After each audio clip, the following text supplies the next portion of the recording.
Hey lovelies, thanks for stopping by my channel. I'm excited to be sharing with you some of my favorites. I can't necessarily say that these are like my monthly favorites because I was on vacation for half of the month, which sounds insane. I can't believe I was actually on vacation for almost half of a month. But I would say that this is more of my like recent favorites. Let's go with that. It's going to be my recent favorites. So I'm going to talk to you about the things that I've been loving and a couple things that I'm not so much loving, or maybe things that I'm coming back to the table and changing my mind on perhaps. We'll get into that in just a moment, but if we haven't met before, my name is Kelly and I'm a professional hair and makeup artist, and here on my channel I strive to keep beauty real. Real honest, real relatable, and real fun. So if that sounds like something you'd enjoy, don't forget to click subscribe and hit that notification bell so you don't miss out on future videos. We're going to dive right in. I have a little bit of everything here. Not a lot of things though. I really tried to keep it concise. I just wanted to pull out the things that have really been standing out in my collection. And honestly, I don't think any of these are new. A couple of these are new-ish, but I've really been enjoying what I have. If you've noticed on my channel, I didn't purchase a lot this month, mostly because I was gone, but also I've just kind of been like, when it comes to a lot of the new releases. And that means that I've been using a lot of what I've already had. So hopefully this will inspire you to pull out some of what you have as well. Let's go ahead and dive in. Let's start out with fragrance. I'm gonna give you the two that I feel like I've been enjoying most this winter, the two that really stand out to me. The first one is Ellis Brooklyn Apres. Now, I've talked about this on my channel a lot. This is definitely a not for everybody scent. I will say that. This to me is just that like woodsy, like freshly chopped wood on a cold day, walking through the winter wilderness with a good, with like someone wearing a nice cologne next to you. You know, it does have cologne notes to me, but it's not something that I don't feel like I can wear. I love this one, and I only wear it in the winter time, so this winter I really tried to pull it out and get quite a bit of use out of it, especially since I knew we were gonna be gone for 2 weeks right in the depth of winter, and I was like, you really need to use this. So I did try to use it. I also layered it with a few things. So I tried it with a vanilla, which worked well if you like a sweeter, softer scent, and then I also tried it with a citrus to kind of like freshen it up a little bit, and both worked well. Here's the thing, I really like this fragrance. But I have noticed I have never gotten a compliment when I've been wearing this. And I've never gotten I've never gotten like a, oh, what are you wearing when I'm wearing this? So not that I care about what other people think, but I just think that this is a scent that is, like I said, not for everybody. And it's one that I wear just when I want to wear it. I just think that it's something that maybe a lot of people don't enjoy, or I could see that a lot of people wouldn't think of necessarily a female wearing this. I don't know, I freaking love it. I don't care, but I just have noticed as I pulled it out today, I'm like, you know what? Of all the times that I've worn this, I've never gotten a compliment on it, but I don't give a damn. Okay, so the other fragrance that I've really been loving, and it is a recent purchase, and it's one that I just could not put down ever since I've gotten it, is the Tobacco Veneer from Tom Ford. I actually took this on vacation with me. If you haven't seen that, what's in my bag, I'll make sure to have that link down below, but I took this on vacation, and while it's not really what I would consider a like warm weather vacation scent, this is definitely something I would wear more in like the fall and winter. It just really has that sexy date night vibe to it. So the other scent that I have been wearing, I didn't pull it out, but the other one I've been wearing a lot is Jazz Club, and that has some of the notes that this has. It's different. This is just a little sweeter and more tobacco-y than Jazz Club. So both of those I really enjoyed wearing, but I think that since this is newer in my collection, it was just like newer on my brain, although I have like half of a bottle of my Jazz Club, and when I get to that point, I'm like, oh, it would be fun to use this up. So maybe I'll be wearing that more before like warm weather really starts to hit. Isn't that weird? Like sometimes we're like, oh yay, I could use this up, but then sometimes we're like, it's almost gone, I better save it. It's interesting how that like mindset kind of goes back and forth. I don't know, I'm to the point now where it's like, it's really nice to see something get emptied in my collection, but that one especially is one that I would just end up repurchasing anyway, so it's not like I'm really actually getting rid of anything. Anyway, I'm getting kind of rambly here. Okay, so the one hair product I want to mention, I actually don't have it right now because I put it in one of those little travel tubes for my vacation, is the Tea Tree Lavender Mint Co-Wash from Paul Mitchell. So this is a conditioning cleanser, and I already know that I like it. I do use it quite a bit, but I definitely took advantage of it when I was on our trip, you know, being in ocean water 4 or 5 days, and then being in a hot tub, and just knowing that I was going to be washing my hair more frequently than I normally do. I personally cleanse my hair about every 7 to 8 days, and I knew going on this trip that I was going to have quite a few days where I was like cleansing 2 days in a row, and I was like, this is crazy. So I wanted to bring something that would help me feel clean, but not make me feel like my hair was getting dry and stripped. So I love that product. If you have not used a co-wash before, I do want to say they don't lather. So for some people, that's a weird sensation, like not having a cleanser that actually gives a suds, but trust me, you definitely feel clean when you're done with this, and your hair just feels really soft and nice. So it's something that I, in my everyday life, usually alternate like every third time I cleanse, or if I need to refresh my curls and I need to jump in the shower and I want to like get a little bit of a cleanse, I will use that in rotation. So it's not something that would necessarily replace shampoo, but it's something that I add in and, you know, kind of alternate every once in a while. But that's a great product. I love it. It's softening. I just adore it, and definitely on this trip it saved my hair. I feel like even though my hair got a lot of sun and a lot of salt water, I just feel like it really stayed nice and soft, and I have to attribute it partially to that. Okay, let's talk a little skincare. So this is a product I've had for a while. I did not purchase it myself. It was gifted maybe by influencer. I don't even remember anymore. This is the Laszlo Firmarine Moisturizer SPF 30. Have I talked about this in a video before? I'm not sure. When I was going through my beauty cabinet, like underneath, when I was going through some of my skincare underneath my sink, I saw this one and I'd used it at some point previously. I'd probably used up like half the jar. And I'm just like on a mission to use up some of the things that I have partially open. So I was like, I need to pull this one out. And I love this so much. This is the perfect time of year for my skin type to pull this out, because it is definitely more of like an ultra hydrating product. And I have been using it as my daytime moisturizer every single day, just trying to like get through it. Not because I don't like it. It's not like a hate pan. It's more like I really love this product, but I know by the time summer comes around, it's gonna be too heavy for my skin during the day. And since it has SPF, I wanna use it during the day. I love the fresh, like, yeah, it has like a fresh marine scent to it. If you don't like fragrance, I don't know if you would like this, because it is, while it is a not cloying fragrance, it is a stronger marine fragrance, if you will. And it just has such an emollient rich feel on the skin. This is one that I definitely need to put on and wait like 10 minutes before I go through with my makeup, because it is, I don't want to say it's heavy, but it really is quite emollient. So I do like this one. The thing is once this is gone, I don't think I'll be purchasing it, because it is like $128.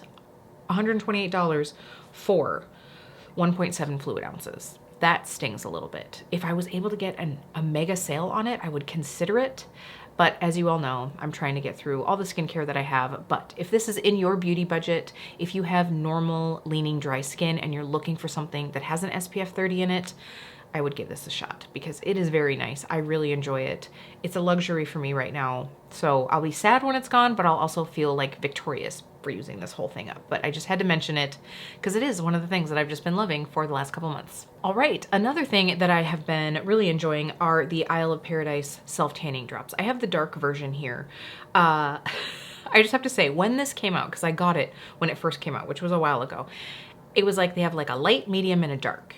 And it just said more drops equals more glow. Like literally, I think that that's even what it says. Oh, it says add 1 to 12 drops to your favorite moisturizer, mix together and apply to skin. More drops equals deeper tan. That makes sense. So I was like, well then why wouldn't I just get the deepest and use less drops? You know what I'm saying? Like, if it's concentration level, why would I buy the lightest concentration? So here's the thing about that. I was just on the... I was just on the website, just checking to make sure that they still make this, because it has been a while since I've had it. So they actually say that this has some slight color correcting to it. So the lightest has peach color correcting additives to brighten the skin, creating the ultimate light sun-kissed glow. The medium, which comes in a green bottle, green color correcting additives cancel red tones for the perfect golden tan. And it says it's universally flattering and enhances all skin tones. The only problem is if it's golden, I wouldn't think if you have cooler undertones that you would want to wear it. That's just me. So then the deepest, which is the one that I have, says that it has violet color correcting actives. I think I've been saying additives this whole time. I've been reading it as additives and it's actives. So we have peach, green, and violet actives. So the violet actives give the ultimate deep bronze, perfect for darker skin tones or those looking for a deeper tan. So there you go. I never found that out when I first used it, but I really do like these. I tend to put them in with a moisturizer or a serum. What I've been doing at night is actually just mixing it in with this Benton Snail Ultimate Serum. I got this in my Yes Style Advent calendar, I believe, last year. And this has just been like, honestly, I didn't notice anything with this. It's just been like a nice, slightly hydrating serum, but I think that the serum-y quality of this, how many times can I say serum? The texture of this mixed really well with this. So I just found that it was a good way to use this up. So I usually just put this on clean, dry skin after I've cleansed at night. When I originally got this, I thought it would be great because my skin on my face is almost always lighter than my body. Partially because that's just the way that most people are, but also because I use so many actives on my face to sort of like boost cell turnover and, you know, to like slough off dead skin. So when I'm using things like my retinol, my AHA, BHA, it just tends to like take off the skin cells that maybe had gotten darker. So if I am going to use this on the regular, I really want to use it during the daytime because I think at night when I'm using my actives, that sort of like sloughs off and then I put a layer of this on during the day. And then probably at night when I use another active, it sort of like sloughs it off and then I put it back on during the day. You know, so it's sort of like top coating my skin, I feel like, and then probably working it back off at night, but it just gives me a glow. Does that make sense to anybody?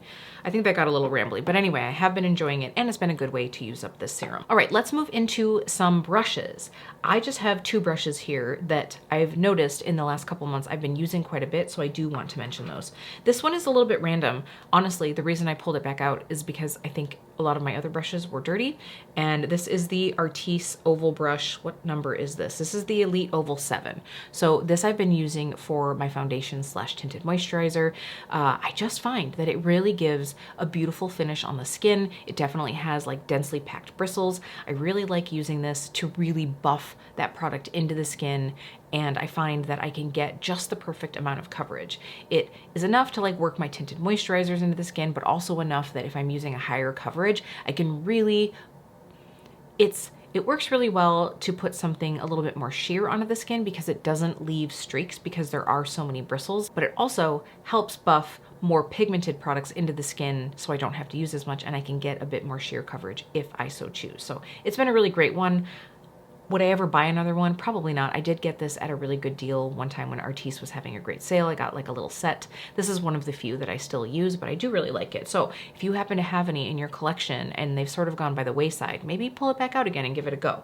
So the other brush that I have here is one that I've been using for powder. And again, it's kind of funny because it was really mostly because my Goss Air brushes were dirty. I have two of them and I was like, I really just love that. So when they were dirty, I had to pull out this brush. This is another Goss, and this is the 03 brush. So this is from the Edit collection, and this brush I just really like because it's soft and it's perfectly pointed, because most of the time I'm using it for under eye powder, so it just really can kind of get there underneath the lash line. Wow, I'm realizing that my eyes are a little red. It's been a long day.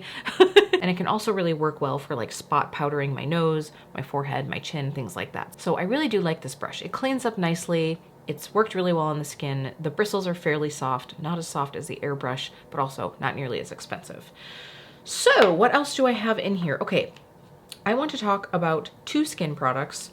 One that I have had and used forever and ever, and I've talked about it a lot on my channel, but I just need to bring it home again because I saw that they are now making a matte version of the Complexion Rescue Tinted Hydrating Gel Cream. I don't think that it's maybe called the Hydrating Gel Cream, but they are making a matte version of the Complexion Rescue. But this is the original version. This is what I have on today, and I love it.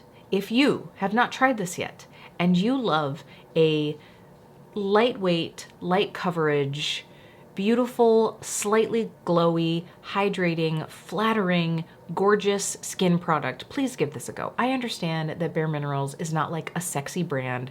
It's not like the it brand of the moment, but this is so awesome. I have gone through, I don't know, 9 tubes. I don't even know how many I've gone through. I use ginger, which is what I have on right now, when I'm more tan, and I use bamboo when I am less tan. So if you are around my skin tone, You could pick up ginger right now. If you are a bit more neutral and lighter than I am right now, bamboo would probably be a good match for you, but give it a go. Get a sample at Sephora. Do they even have it at Sephora anymore? I don't know. Maybe go swatch it at Ulta. I don't know, but I just love it and I just don't hear enough about it. It's a beautiful product. I adore it. Honestly, I am so bummed because I just saw on Skeepers, what used to be Octoly, they're coming out with a Complexion Rescue concealer. I don't know if it's out yet, but it was on there and I missed the campaign. I missed getting to try it, but I might consider getting it because I just love this product so much. And if there's a concealer that is similar, I might really enjoy it. So anyway, try this out if you haven't. Please, please, please let me know what you thought. Okay, the other product is this Wet n Wild Tinted Hydrator. I tried this in my recent like drugstore full face video. Yeah, I'll link that as well if you haven't seen that. But this is said to have sheer to medium coverage and it says it has hyaluronic acid and squalane in it. Here's the thing, I don't think that this is sheer to medium. I don't know that you could ever get this sheer, in my opinion. This is definitely like a full-on medium coverage product. I think if you mix like a glowy primer in with it, or you mix in some of your moisturizer in with this, I think that you could get it to be less coverage, but it is pretty full medium coverage. If you saw that video, I was like, oh, okay, this is definitely more coverage than I was thinking. I really like this. Now, I've only been able to take advantage of this a handful of times because once I was going on vacation, I was just too tan. I will say that this does not have near the glow that this does. This reminds me more of like the NARS or the House Labs, where it's more of that like skin finish. It's not quite as glowy as this gets, but it is still very nice. It's beautiful. And it was like $3 or $4, I think. I don't even remember, but it was an incredible price. They don't have that great of a shade selection, but if there is a color that you think that would work for you, I would suggest picking it up and giving it a go. I really enjoyed that one. While we're on complexion, I wanna talk about a few color products, namely my Salt New York Cream Tint Bros. So these are the ones that I pulled out for my Shop My Stash for the winter time, and I really enjoy these. I just love them so much. I will say, once I got back from vacation, again, I know I keep saying that, but the color of my face just changed so much once I was back, so I had to pull out some other colors, but I did pull out some of the other shades that I have of the lip and cheek colors, and they are just stunning, gorgeous. I also pulled out the slightly deeper bronzer shade. I think this is called Contour maybe, or light medium, and then I pulled out the medium shade. I just love these. They give such a beautiful finish. I do actually have them on very lightly today, just for that little bit of color on the cheek, and I love them. So I just really need to use these more because they are such an emollient product. I'm worried that they're gonna go off, and so I will definitely be pulling out some spring and summer shades to continue using this season because I just love the finish on the skin. So beautiful. The other one that I really enjoyed, and now moving into the warmer months, I'm sure I'm gonna get even more use out of, is this e.l.f. Luminous Putty Blush. I really enjoyed this when I tried it on in that video, and I can't wait to use it more. I did use it a couple more times after that video, and I'm just like, yes, I love this. It's not quite the right color for this season, but I can't wait to bring her out in the upcoming warmer months. So I'm very excited about this one. And as I mentioned in that video, I'm tempted to pick up more luminous shades, but I'm going to hold off right now because I have so many things like this to use. I really don't need to be buying anything else, even though I did just buy the Danessa Myricks Flush Balm, which I loved as well. So like I said, I really need to not be doing it. I have moments of weakness, but I definitely don't need to be picking up any more right now. But if you are curious and you want something that's at a lower price point, these are pretty. One thing that is not at a lower price point, but is definitely pretty, is the Charlotte Tilbury Contour Wand. Here I have it in the shade Medium Deep or Medium Dark. I loved this on my vacation. It just blends in so beautifully. I love the lighter one too. That's really like a true gorgeous contour shade for me. This one definitely was more of like a warmer, deeper bronze color. I love this. These are just so beautiful. They're ridiculously priced for what you get, but they also go a really long way. So I find that it's worth it. But when you look at it like ounce versus dollar amount, it's like, really, but I just find that it is actually worth the value, and they blend out beautifully. So this is one that I loved. And now that I know that both shades work for me, I will probably keep both shades in my collection. All right, let's talk brows. I have two products here that I have been using the heck out of. One is new to me, one is not. The new to me one is the NYX Brow Glue. This is amazing. It is just that perfect, slightly thickening texture. It helps you get a boosted, more feathery look to your brows. You can use it to laminate, or you can just use it to like kind of like perk everything up a little bit. You can also use it like sometimes when I just want a very natural look to the brow, but these little guys tend to like stick out or like stick up. I can just like smooth it down a little bit. So I really have enjoyed this. I know that now they have tinted versions. the thing about that is it's a tacky product. So with a brow gel, for instance, I like to be able to lay a little bit of it down on my actual skin where I need color, where I don't have any hairs. And I can't imagine doing that with this, especially because if you get too much of this, it can look glossy.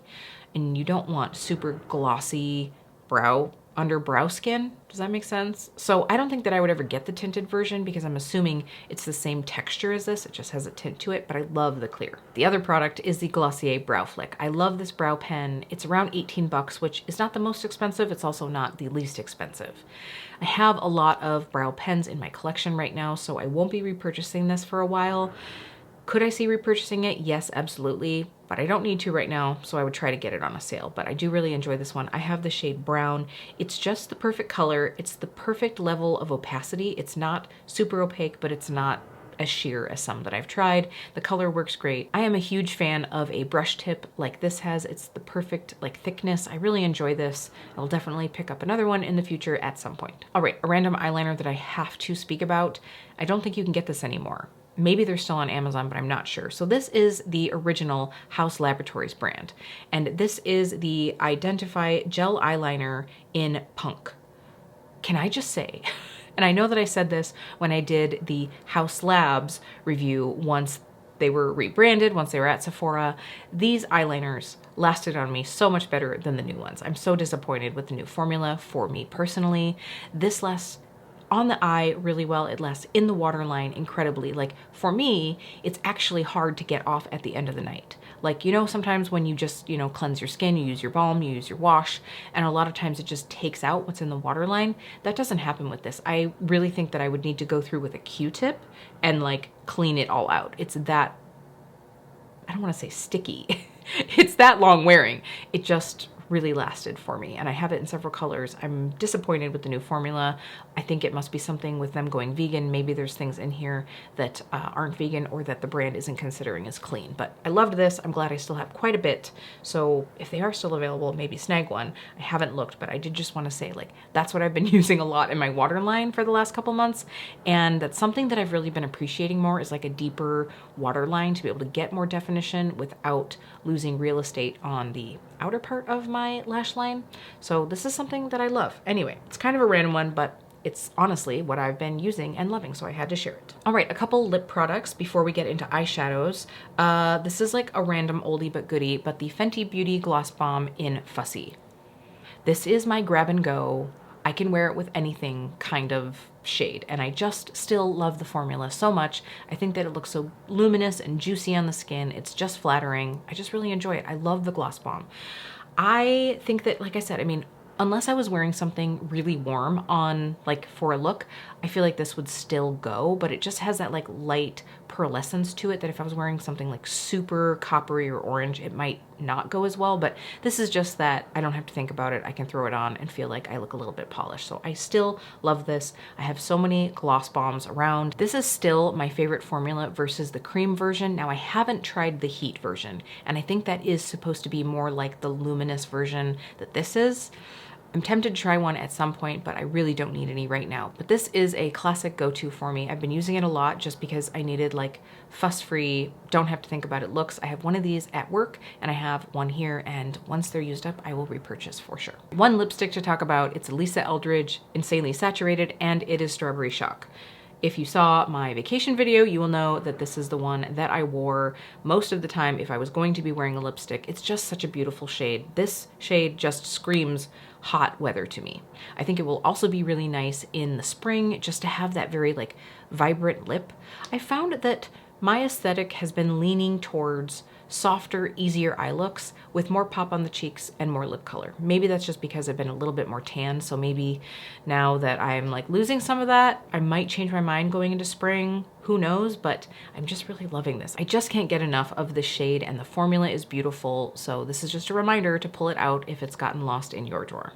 Okay, eyeshadows. Like I said, I have been doing fairly easy, soft, quick looks most of the month. Like a lot of the month, it was maybe not like one and done looks all the time, but a lot of two and done. one simple lid shade, something in the crease, maybe I popped something on the inner corner, maybe not, and I was good to go. One of the palettes that I got a lot of use out of was the Coffee Talk palette from Sydney Grace. This is the light version of this palette. For some reason, I thought I had the deep one. You do have a nice variety of warm and cool in here, so I think that it's just a nice neutral palette. Now, the one thing about this palette, and I do think I'm gonna do it, this shade right here, this shade Crema, the thing about this shade is, to me, and you know, I don't have the deepest of deep skin, but to me, this comes off very like icy and pearly on my skin. And I don't find that it necessarily goes with these other tones in here. I'm taking two of the other shimmers in here and I'm gonna swatch these. So can you see how these both lean more warm? So having this very, very icy, pearlescent inner corner, it just feels off to me. Every time I pop it on the inner corner, I just feel like it's off. So I think what I'm gonna do is I'm gonna pull this out. I will put this in with my collection of Sydney Grace singles, and I will pop in a Sydney Grace shade that has a bit more of like a champagne-y vibe to it. I don't need it to be like gold, but I want it to have a bit more champagne, or even like a peachiness rather than like that pinky pearlescent tone. I think if you have neutral leaning cool undertones, it probably wouldn't be as extreme on you. So I think that's gonna be what I do. I will let you know how that goes. We'll see. This will be the first time I've ever done palette surgery before. I'm a little scared, but I think it'll go okay. And thank you so much to Mel from Mel by Grace. We were talking, chit-chatting about all the things, and I happened to ask her, like, hey, have you ever taken something out of your Sydney Grace palettes? And how do I do that? Usually if I'm looking to like depot something, I'm always asking Kendra from Kendra Morgan Official or Mel. And I think I've asked several times and I've never actually done it because I'm just so afraid. So I'm going to do it this time. I'm going to do it. We'll see how it goes, but thank you, Mel, for going through that with me. We were talking about another brand's palettes and replacing some things. So I appreciate your knowledge, your wisdom, and your time. All right, the other two eyeshadow palettes that I have in here are both Pat McGrath, and they are the Mothership Mega 1 and 2. These I've had out because, oh, actually this one too. These were all in my winter Shop My Stash because I think at least one of these was in my palettes for winter along with this, I'm pretty sure. At any rate, they were all sitting out on my vanity here. And truly, most of this season, because I've just been so busy, I have just used the eyeshadow palettes that have been sitting right here. I haven't dug through my collection too much. Now, the nice thing about these is while they are huge palettes, oftentimes I was pulling out, like I said, one shade to put on the lid and one to throw in the crease. Almost every single time. So this one, and again, I think I was mostly using like the neutrals, the more goldy tones in here. It was just like quick, easy makeup. Yeah, just looking this over, in this one, I was pulling out more of the like neutrally kind of like pinky nudes in here. I just was looking for quick and easy, but something that was high quality. I really love these palettes. These are honestly like my favorite Pat McGrath palettes that I have. Not that I have a crazy ton. These are the ones that get the most use and they were the least expensive. So I've really been enjoying those as well. And truly, that is what I used most of the month, like is just these palettes that I had sitting out from my Shop My Stash. I just wanted quick and easy. You know that I am a singles lover, and while I do enjoy using those, I just didn't want to take the time to like pull out all my palettes. There were certain occasions, especially when I was doing like the BYOPs, there were times that I would use those a few times over because again, it's a smaller curated collection, but I just wasn't taking the time to really play with a lot of my singles. And someone, let's see, was it in a comment here or on Instagram, but someone was asking for an update specifically on my Shine by SD shadows. And the thing is I need to take some time to dip into all of my singles that I have purchased in the last few months to really give them more of a go to give my final thoughts on, or like my updated thoughts. So that's gonna be one of my goals for the next few weeks, is to use my singles more so that I can do like an updated singles that I purchased in the past few months. Because I did actually purchase a few different brands singles in the last few months. Now I just need to use them more to get like more of a final full and complete review on those. So that video will be coming soon. I feel like this video is starting to go off the rails as far as rambles go. So I just have one more favorite to talk about, and then I do have a couple fails, I guess I would say. So MAC Prep and Prime Fix Plus. We all know and love it. At least we all know it. Maybe not all of us love it. I think most of us are using it to wet our eyeshadows before we apply them. I have actually been using this more as like a setting mist recently. I still use it to wet my eyeshadows, but honestly, there were just a couple times that I was like feeling kind of lazy and I just needed a spritz, whether it was for some extra hydration or I did want to set down my powders. And I was like, wow, yeah, this really does work so nicely. The thing that I love about it is it doesn't feel like hairspray on your face. It doesn't make your face feel tight at all. It doesn't give it any of that like locked in place feel that some do. But it also isn't quite as glowy as other products that I have. Like I have the Maracuja Miracle Mist from Tarte. This one I think is more glowy than this guy. So I have really been enjoying this. The only thing is once it gets down to this point, I find that the sprayer on this tends to like start to have spit a little bit. It's like a little so like on my forehead, I did use it today, and on my forehead I could see like dot, dot, dot, dot, dot, dot, dot. So I just had to like blot with my hand to make sure that I didn't have like water spots on my face. But it is almost gone. This is the coconut version, by the way. But if you haven't been using it much as a setting mist, give it a try. It's not just for eyeshadows. It really wasn't ever meant for eyeshadows, but it is what we've all been using it for. Let's get into the fails. I don't know if any of these are true fails. Well, this one kind of is. This one is sort of a bit of a fail. The other are just like slight disappointments. So recently I talked in my haul from around Black Friday or the holidays or whatever, how Jeremy and I bought this huge Lumi order to give this a go. And at first I was like, yeah, this is working okay. Like the scents aren't quite as like funky cheese that I felt like they were when we originally tried it years ago. And it's the truth, but it's still... So this is the Fresh Alpine, and I feel like the scent of this kind of covers that up a little bit. It really is more like true, like grabbing a branch off of a pine tree and like sniffing it. Jeremy has the Lavender Sage or something like that. That one is super herbal, and I do feel like it has a bit of that cheesy funk to it. Speaking of funk, the thing of this is both of us found that it really didn't work for us long term. I found on myself, there was one day that I wore this and I wasn't really doing anything. I was just like hanging out around the house, doing the things like walking up the stairs, walking around the house, like nothing overly much. And by the end of the day, I could just like smell myself. I'm not someone that gets like overly stinky, like barely ever, but I could just smell it. I could just smell. And I did not like it at all. And Jeremy said that he actually felt like he was smelling more smelly. Wow, again, the word smell is coming up a lot here. He could smell himself more than if he didn't wear deodorant. And right away when he would put it on, I was like, that is so strong. It's just so strong and herbal and not in a good, fresh way. It's what he took on vacation, and I was like, please no, stay away from me. Like it was like, once it was freshly applied, I was like, please keep your armpits away from me.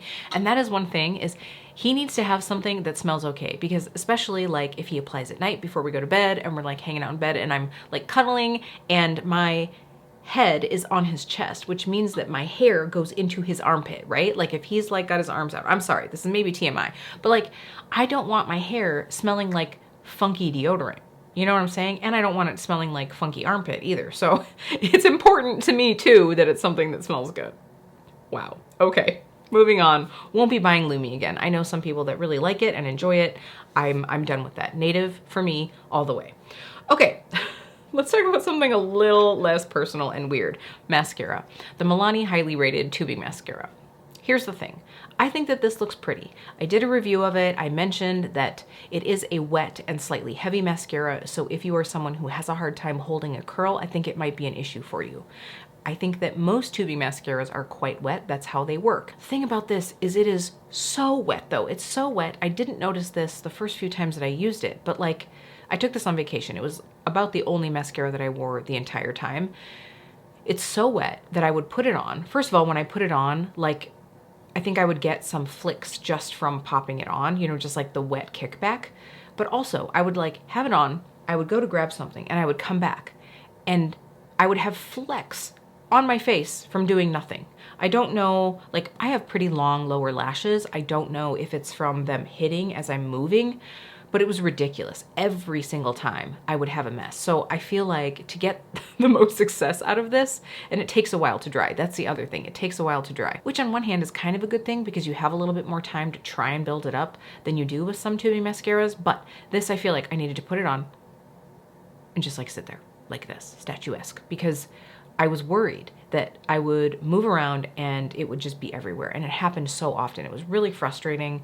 The nice thing is it does clean up pretty easily when you let it dry all the way. It flicks off fairly well, but it's just annoying. So for me, I don't think I could see myself repurchasing this one. I still think that my favorite is the Hourglass Unlocked. That's much more expensive. I think that the Thrive one is nice as well. That one is not as expensive as the Hourglass, I don't think, but they're around the same price actually. And I can get points, use points at Ulta now that Hourglass is there. So that's probably the one I'm gonna stick with. I don't know, this wasn't for me. Did anybody else have a problem with this? Let me know. So the other product that I have here, this is one that I had a good feeling about when I first got it. This is the Gimme Brow Plus Volumizing Pencil. This is the pencil that's supposed to have the fibers in it to give you a fuller, thicker brow look. Now, initially, I really liked this. I think this was actually in one of my favorites videos. I liked it at first. The only thing that I'm finding now is that it dries out. The finish of it on the pencil dries out very fast, and you have to use a lot more pressure to be able to get through that unless you're going to give a couple cranks with a pencil sharpener every time. And the thing is the more pressure you use, especially since this is like, you know, a standard tip, it's not like a micro tip, you don't get quite as accurate of a line. So I felt like I was getting more color and I felt like I was getting a wider shape than I really wanted if I'm using more pressure to be able to get it to lay down on the skin. So I don't think I'd buy this again. To get through it, I probably will just give it like 2 cranks of a sharpener just to have like a fresh outer coating every time I use it, but that's kind of a bummer. This pencil is not that cheap, and I just think that there are a lot of great brow pencils out there that aren't quite this expensive, so I probably wouldn't repurchase this. It was a good go, liked it at first, and then she just kind of turned on me. All right, for now, I think that is it. I'm sure right after I turn off the camera, I'm gonna be like, dang it, there was that other thing. I mean, I really think as I'm prepping for this video, if it's not something that comes to mind in the beginning, it probably isn't something that was that much of a favorite. So I feel like when it's the things that are like, oh, yep, love that, those are my true favorites. I think sometimes we can just like go a little too far and be like, everything I tried this month was a favorite, and that usually isn't the case. Even if you liked it, it maybe wasn't a favorite. All right, I think that is it. Like I said, I hope you enjoyed getting to see some things that maybe aren't new. I know that there's really not a lot of new in here, but I just haven't been drawn to a lot of the new. I've been drawn to enjoying what I already have. So let me know what some of your favorites were in the last couple months. I would love to know. Leave it down in the comments, and I will see you really soon.